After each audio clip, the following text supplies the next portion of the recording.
إيران دخلت حالة التأهب القصوى لمواجهة ضربات إسرائيلية محتملة قادمة باتجاه أراضيها، وتفاصيل هذا الأمر نشر بالكامل على صحيفة التلغراف البريطانية يوم أمس. وأكدت هذه الصحيفة بأن إيران نشرت منظوماتها الدفاعية بشكل مكثف حول مفاعلاتها النووية وحول قواعدها الصاروخية، وبأن هذه المنظومات الدفاعية كما تحدثنا دخلت في حالة التأهب القصوى، وبأن إيران الآن تستعد وبشكل يومي وكأنها ستتعرض لضربة من قبل إسرائيل وبدعم من الولايات المتحدة الأمريكية في أي لحظة. هذا إعداد يومي للتحضير لضربة قادمة من قبل إسرائيل، وهذه الإجراءات لا تأتي من فراغ أبدا، بل هي تأتي بعد تقارير شهدناها في الأيام القليلة الماضية أكدت بأن إدارتي بايدن وكذلك دونالد ترامب اطلعت تماما على تفاصيل خطيرة تؤكد بأن الجانب الإسرائيلي يستعد لتوجيه ضربات مباشرة على المفاعلات النووية الإيرانية منتصف هذا العام، خاصة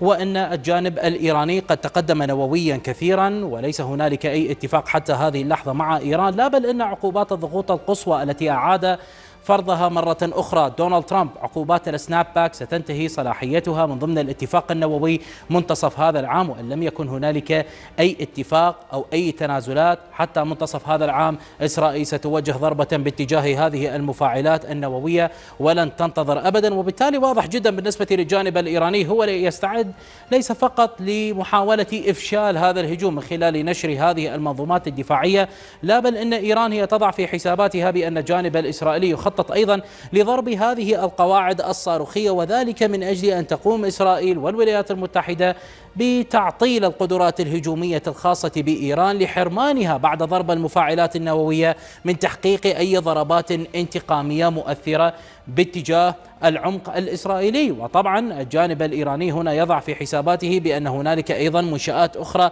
قد تستهدف مثل المنشآت النفطية أو حتى بنى تحتية مهمة بالنسبة للجانب الإيراني، وقد يكون دليل وكدليل على ذلك هو ما نشر أيضا من التلغراف البريطانية التي أظهرت هذه الخارطة والتي أوضحت بأنها كلها أهداف محتملة من الممكن للجانب الإسرائيلي أن يستهدفها تماما. ونلاحظ هنا أن واحدة من النقاط التي تمت الإشارة لها هي فوردو المفاعل النووي المهم للغاية. تلاحظ بأن هنالك قواعد جوية وهنالك منشآت نفطية عدا القواعد الصاروخية أساسا المنتشرة بالقرب أو باتجاه الحدود العراقية، مثل قواعد مهمة على سبيل المثال مثل شيراز التي استخدمت في إطلاق العديد من الصواريخ التي ضربت أهدافا خطيرة على المستوى الداخلي الإسرائيلي بكل تأكيد. وبالتالي بالنسبة للجانب الإيراني هنا يعلم تماما أن التحدي صعب وينشر منظوماته الدفاعية في كل مكان لتحقيق نوع من النجاح الدفاعي ضد أي هجوم محتمل باتجاه هذه المفاعلات. لكن هنالك مشكلة لأن الجانب الإيراني ما يمتلكه هي منظومة دفاعية قد لا تكون قادرة على مواجهة هذه القدرات الجوية إن كانت الأمريكية أو حتى الإسرائيلية. نلاحظ خرداد وكذلك منظومات الأس 300، هذه أبرز المنظومات التي تمتلكها إيران وأقوى المنظومات التي ممكن أن تنجح في التصدي للصواريخ أو القدرات الهجومية القادمة باتجاهها. لكن المشكلة إسرائيل دمرت بطاريات الأس 300 في أكتوبر من العام الماضي في آخر هجوم لإسرائيل على إيران، وأغلب هذه البطاريات بالفعل قد دمرت. ولكن إيران بداية هذا الشهر استعرضت خرداد واستعرضت أيضا واحدة من بطاريات الأس 300 في إشارة بأن إيران لا زالت تمتلك بطاريات الأس 300 وبأن إسرائيل لم تدمر كل بطاريات الأس 300 التي تمتلكها. لكن بشكل عام هذه المنظومات غير قادرة على مواجهة القدرات الأمريكية الإسرائيلية، وهذه معروفة على مستوى دولي وعلى مستوى الخبراء العسكريين. وبالتالي بالنسبة للجانب الإيراني ما يحتاجه بالفعل لينجح في تحدي هذه الهجمات هي منظومة الأس 400، على الرغم من أن الأس 400 بالفعل تاريخيا هي لم تواجه على سبيل المثال طائرات الأف 35 الشبح، ولم تحقق أو لم تكن في مواجهة مثل هذه المواجهات التي نتحدث عنها. بالتالي هي أفضل من الأس 300 وخرداد، ولكن أيضا ليس واضحا إذا ما كانت قادرة على النجاح ضد هذه القدرات الجوية المتطورة. أيضا من جهة أخرى إسرائيل تسلمت 1800 قنبلة من قنابل MK-84 التي يصل وزنها إلى 1000 كيلوغرام، لا بل أيضا بأن بيلد الألمانية في الأيام القليلة الماضية تحدثت بأن إدارة ترامب تخطط لإرسال القنابل لصالح إسرائيل كي تردع إيران من الوصول للقنبلة النووية، وفي حالة فكرت إيران من الوصول إلى قنبلة نووية فإن إسرائيل قادرة على تدمير هذه المفاعلات إن لم تؤدي إلى شل هذه المفاعلات بسبب استخدام هذه القنابل. كذلك أن شحنات الأسلحة الأمريكية لا زالت تصل لصالح إسرائيل. في اليومين الماضيين بحسب الفلايت ريدار 24 أظهرت سي 17 الأمريكية وهي تصل إلى قاعدة نيفاتيم، والتي توضح بأن هنالك شحنة أسلحة إضافية قد وصلت للجانب الإسرائيلي. ولا بد من الانتباه بأن الإنفاق الأمريكي قد وصل إلى أعلى مستوياته لصالح إسرائيل بعد 7 أكتوبر من عام 2023، وهذا يوضح لك كيف أن إسرائيل الآن أكثر من مقتدرة على تحقيق أهدافها مع التخطيط لضرب هذه المفاعلات. وما يزيد الأمر خطرا هي التصريحات القادمة من وزير الخارجية الإسرائيلي جدعون ساعر، الذي صرح لبوليتيكو الأمريكية وقال بأن الوقت ينفد، حيث قامت إيران بتخصيب ما يكفي من اليورانيوم لصنع قنبلتين، وكانت تلعب بطرق عدة لتسليح مادتها النووية المخصبة، لذا ليس لدينا الكثير من الوقت، خاصة وأن تقرير قد صدر من قبل الوكالة الدولية للطاقة الذرية ونشرتها الأسوشيتد بريس أكدت من خلاله بأن حتى 8 فبراير الحالي إيران تمتلك الآن 274.8 كيلوغرام من اليورانيوم المخصب بنسبة 60%، أي أن هنالك زيادة هذا الشهر مقارنة بشهر نوفمبر من آخر تقرير من نوفمبر من العام الماضي ب 92.5 كيلوغرام من اليورانيوم المخصب بنسبة 60%.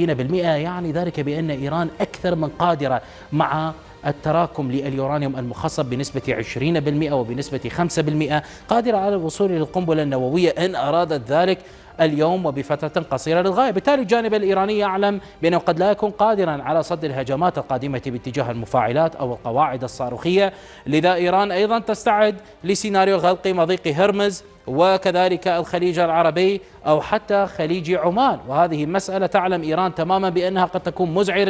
مزعجة للغاية بالنسبة للرئيس الأمريكي دونالد ترامب، لأن التأثيرات ستكون تأثيرات اقتصادية بحتة، وهي ناورت كثيرا إيران في الأسابيع القليلة الماضية بصواريخها وطائراتها المسيرة، وكذلك أيضا استعرضت قدراتها البرمائية بدبابات كرار على سبيل المثال، هي قادرة على تنفيذ الكثير من العمليات. لا بل أيضا هي استعرضت منظوماتها الدفاعية خرداد التي تحدثنا عنها في خليج عمان، قبالة خليج عمان طبعا. ونلاحظ هنا هذه واحدة من الاستعراضات من ضمن مناورات ذو الفقار 1403، وهي تطلق الصواريخ بهذه الطريقة التي نراها. ولو حاولنا أن نحدد موقع هذه المنظومة الدفاعية التي نراها هنا، نرى أن الساحل هنا وكذلك البحر طبعا، ونرى أن بعض العلامات ستكون مفيدة في تحديد هذا الموقع. نتجه للقمر الصناعي بسرعة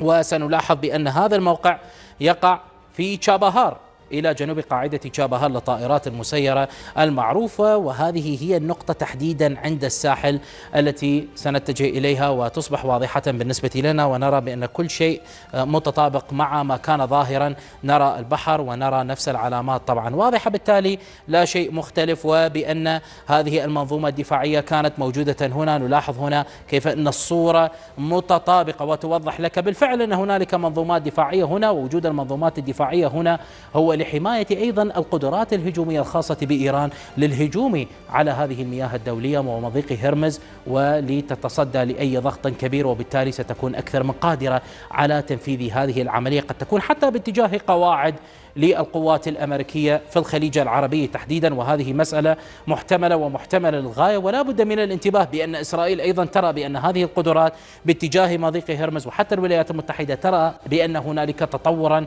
محتملا بالنسبة لإيران مع شراكتها مع روسيا للوصول إلى قدرات جوية خطيرة للغاية من طائرات السوخوي تحديدا. وهنا نتحدث عن السوخوي 57 التي ظهرت عند مضيق هرمز، صدق أو لا تصدق، في الأيام القليلة الماضية إلى الشرق من بندر عباس عند هذه النقطة تحديدا التي نراها ظهرت آخر التحديثات من الأقمار الصناعية توضح لك هذه الطائرة هنا. هذه هي طائرة السوخوي 57 التي نراها من نفس الموقع الذي قمنا بتحديده بكل تأكيد، ونقترب من هذه السوخوي. وترى بأننا أمام السوخوي 57 التي التقطت لها صور أيضا وهي موجودة في إيران تتزود بالوقود. هي في الحقيقة ليست تابعة للجيش الإيراني أو الحرس الثوري الإيراني، لكنها هنا توقفت من أجل التزود بالوقود، من أجل أن تذهب مباشرة باتجاه إحدى المعارض العسكرية في الهند الشهيرة للغاية التي حضرت فيها الولايات المتحدة الأمريكية بطائرات الأف 35. ولكن هنالك مصادر انتبهت إلى أن هذه المسألة ممكن فيها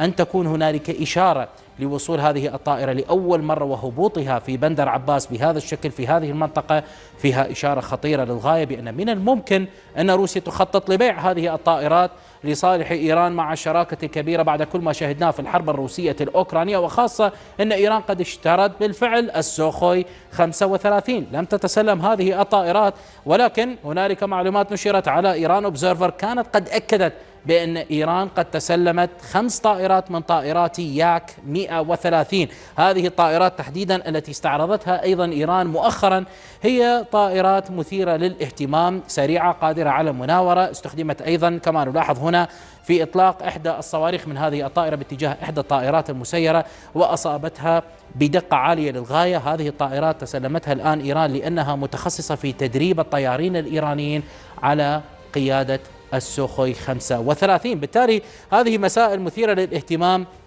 فيها انتباه عال من قبل الجانب الإسرائيلي وكذلك الولايات المتحدة الأمريكية، وبالتالي الظروف العسكرية تتصاعد والجميع يترقب. وهل أن هذا التأهب الإيراني هو بالفعل لصد هجوم قادم من قبل إسرائيل، أم هو استعداد لإعلان القنبلة النووية الأولى التي ستمتلكها أو ممكن أن تمتلكها إيران في المستقبل؟